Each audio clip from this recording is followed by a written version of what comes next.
चलो बच्चों, good morning, good afternoon, good evening, as per your time. So yesterday I was teaching you subject verb agreement.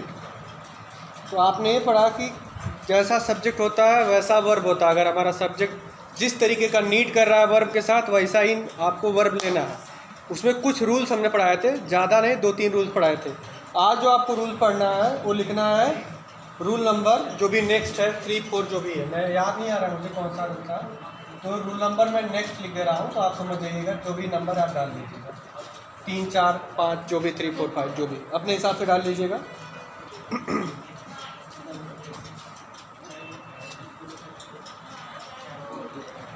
ठीक, आपका rule number next ये है, ध्यान से सुने आप. नीड नॉट और डेयर नॉट का प्रयोग सिंगुलर और प्लूरल सब्जेक्ट के साथ प्लूरल फॉर्म में होता है. 2 चीज़ें बताया, नीड नॉट और डेयर नॉट. ये होता क्या है? नीड नॉट का मतलब होता है आवश्यकता नहीं है. नीड नॉट का मतलब होता है आवश्यकता. नीड मतलब क्या होता है? जरूरत होती है. तो यहाँ आवश्यकता,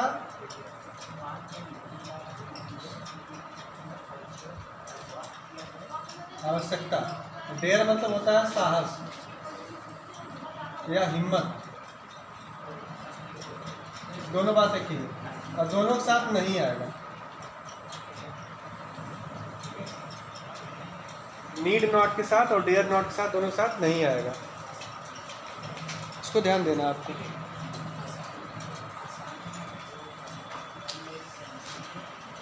इसका मीनिंग क्लियर हो गया. जैसे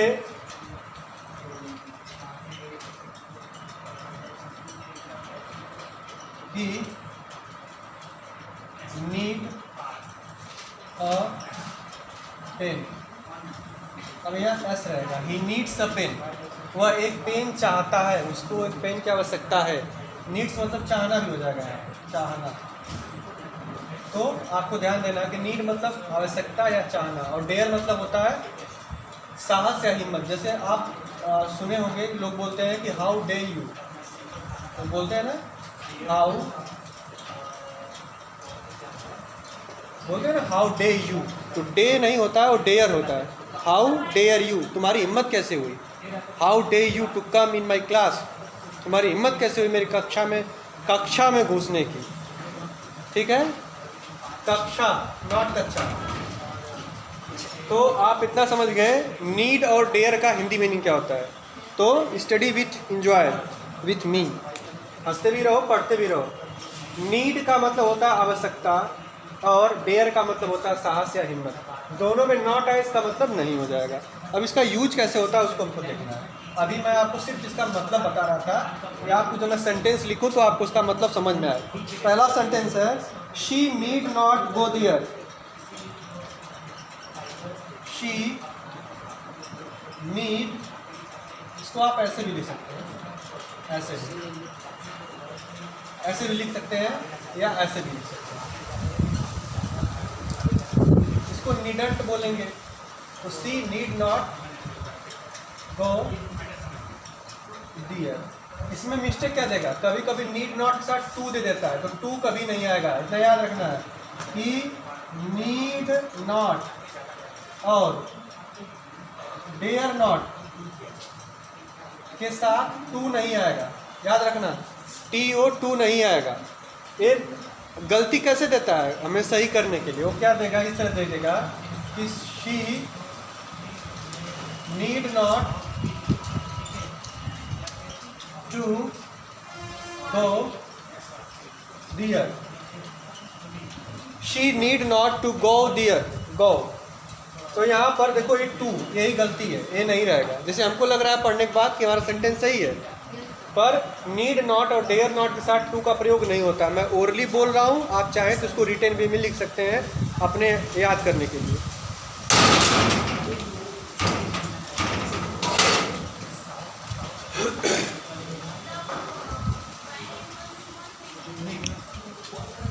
तो आपने ये लिख लिया होगा. अब इसका मतलब मैं बताता हूँ आपको.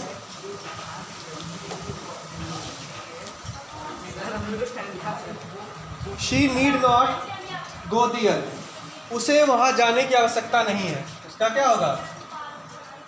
ये जो वह है कोई उसे है, वहाँ जाने की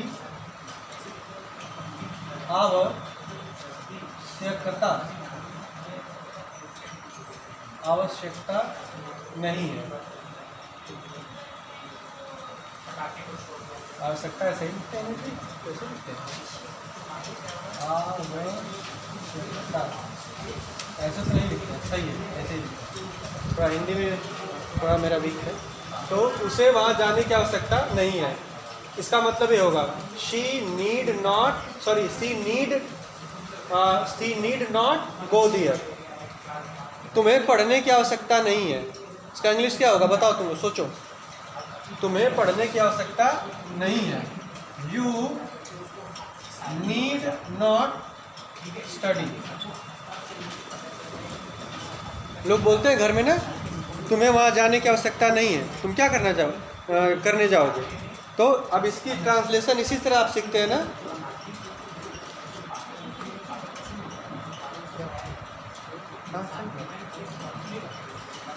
समझ में आ रहा है? चलो और भी देखो, अगला है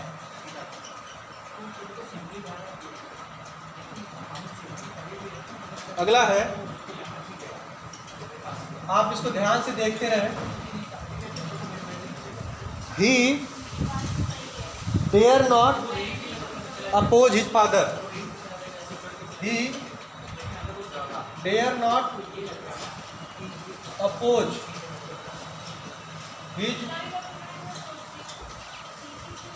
फादर। अब बताओ आप, डेयर का मतलब क्या होता है? बताया था मैं, साहस या हिम्मत। अपोज मतलब होता है विरोध करना।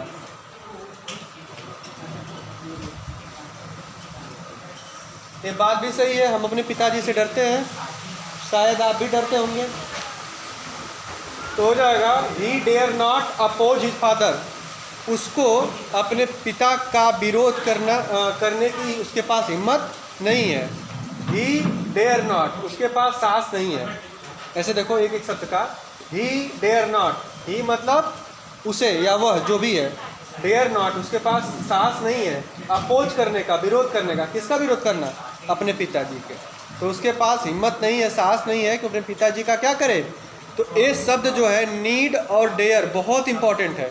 इसको आप कॉन्वर्सेशन में भी यूज कर सकते हैं, बातचीत जब किसी से करते हैं तो उसमें भी यूज कर सकते हैं, और ये आपका इसमें सब्जेक्ट वर्ब एग्रीमेंट में भी आता है। तो इसको ध्यान से पढ़ें आप।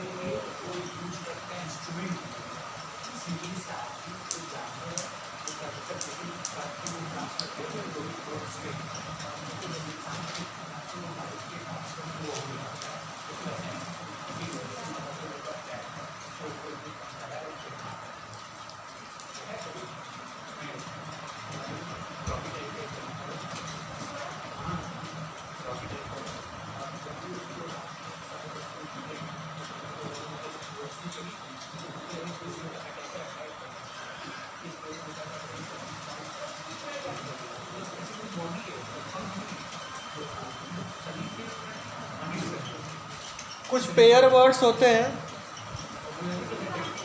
उनके साथ हमेशा सिंगुलर वर्ब आता है, इसको बोलते हैं पेयर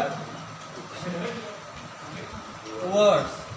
पेयर वर्ड्स का मतलब जब भी ये दोनों वर्ड्स आएंगे तो साथ साथ में आएंगे। तो ये पेयर वर्ड्स मैं बोल भी रहा हूँ, लिख भी रहा हूँ, तो आप लिखते भी रहिए, सुनते भी रहिए। पहला हमारा है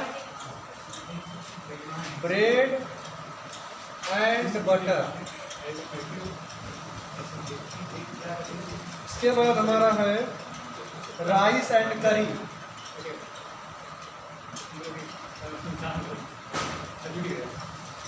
इसके बाद हमारा है slow and study.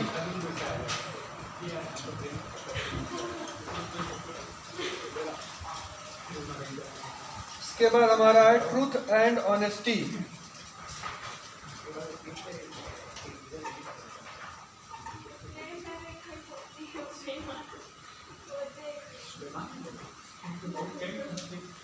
Horse and carriage,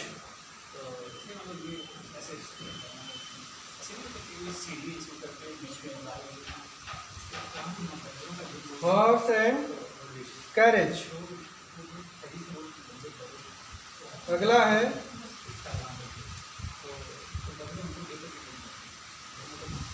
rise and fall,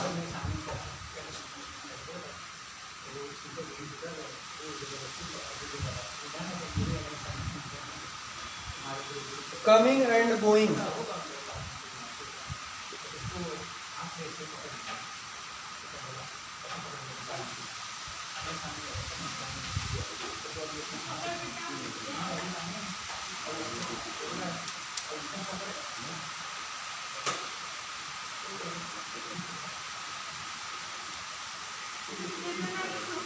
long and short,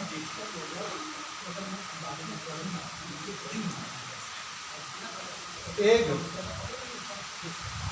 and bacon. Bacon का मतलब सारा मतलब बता रहा हूँ, ध्यान से देखिए। बहुत सारे होते हैं पर मैं थोड़ा कम ही लिखवा रहा हूँ, एक कम है समझ लो। इनके साथ हमेशा सिंगुलर हेल्पिंग वर्ब आएगा, सिंगुलर, इसके साथ हमेशा सिंगुलर वर्ब आएगा, हेल्पिंग वर्ब में सिंगुलर वर्ब, या आप लिंकिंग वर्ब भी कह सकते हैं। अभी मैं इसको समझाता हूँ।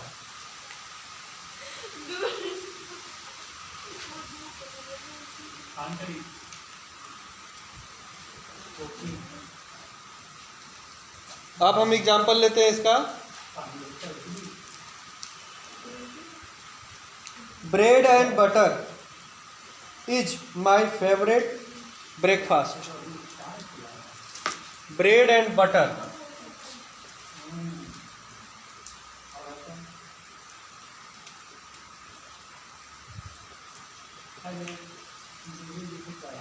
Bread and butter is my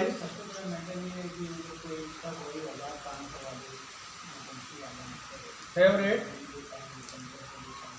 breakfast.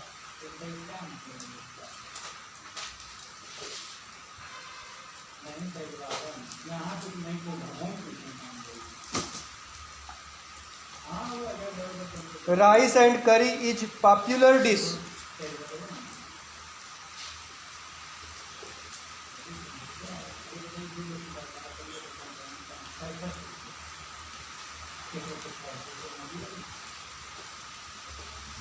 अब समझना इसको, आप देखिए इधर ध्यान से। ब्रेड भी है, बटर भी है, राइस भी है, करी भी है। ब्रेड मतलब क्या होता है?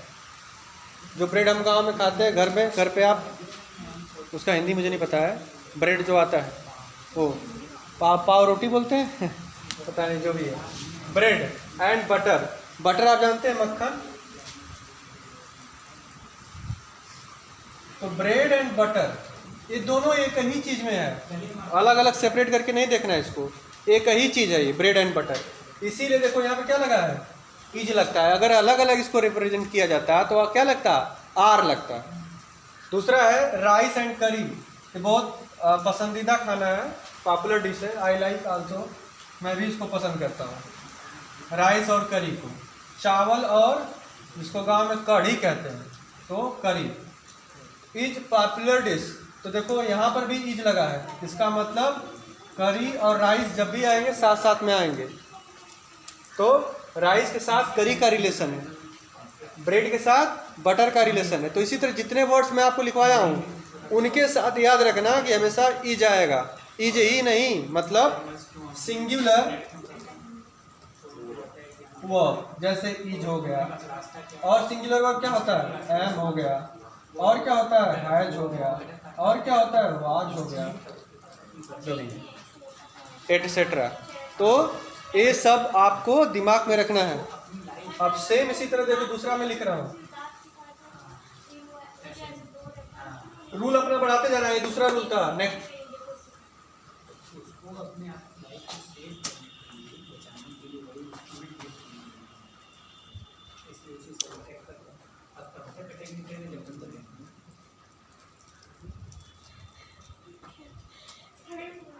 अगला रूल बहुत इंपॉर्टेंट है।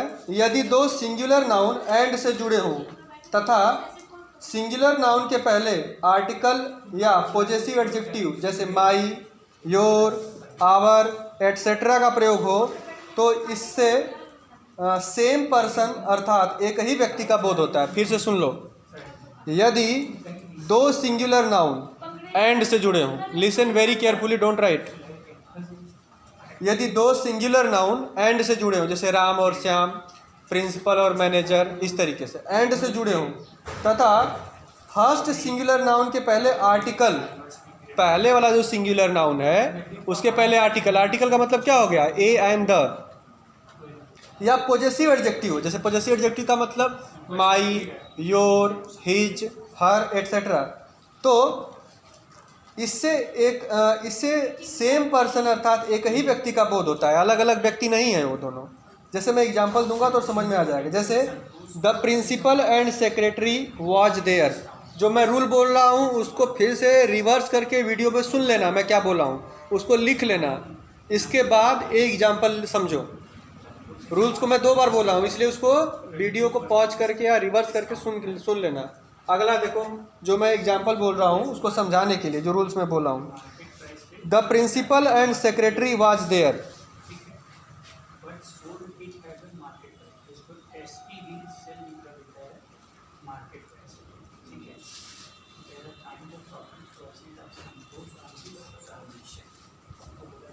The principal and secretary was there.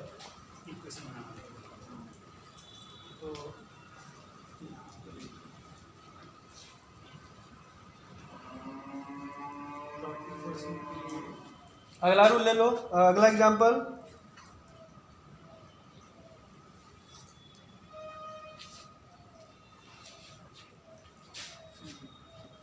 My uncle and guardian,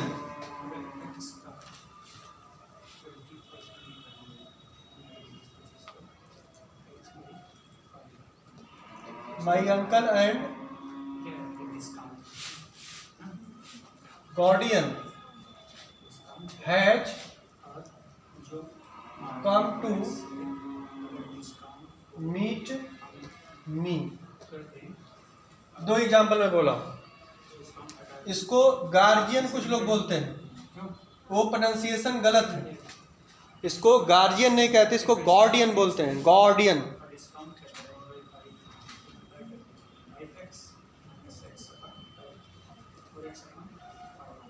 guardian, guardian, guardian नहीं बोलते हैं, गार्डियन। तो द प्रिंसिपल एंड सेक्रेटरी, जैसे लग रहा है कि प्रिंसिपल अलग है और सेक्रेटरी अलग है, नहीं, ये दोनों लोग एक ही हैं, जो प्रिंसिपल वही सेक्रेटरी भी हैं। देखो मैं कहा ना कि जब किसी 2 सिंगुलर नाउन हो, जैसे प्रिंसिपल भी सिंगुलर है यहाँ पर और सेक्रेटरी भी सिंगुलर है, और जो पहले वाला हमारा नाउन उसके पहले आर्टिकल आ गया हो, या तो आर्टिकल हो या तो पॉजेसिव एडजेक्टिव हो।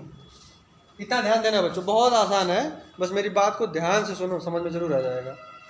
या तो पहले वाले नाउन के पहले आर्टिकल हो या पॉजेसिव एडजेक्टिव हो, और बीच में एंड हो, और 2 सेपरेट नाउन हो, तो उनके साथ सिंगुलर वर्ब आता है, सिंगुलर हेल्पिंग वर्ब या सिंगुलर लिंकिंग वर्ब आता है, प्लूरल नहीं होगा।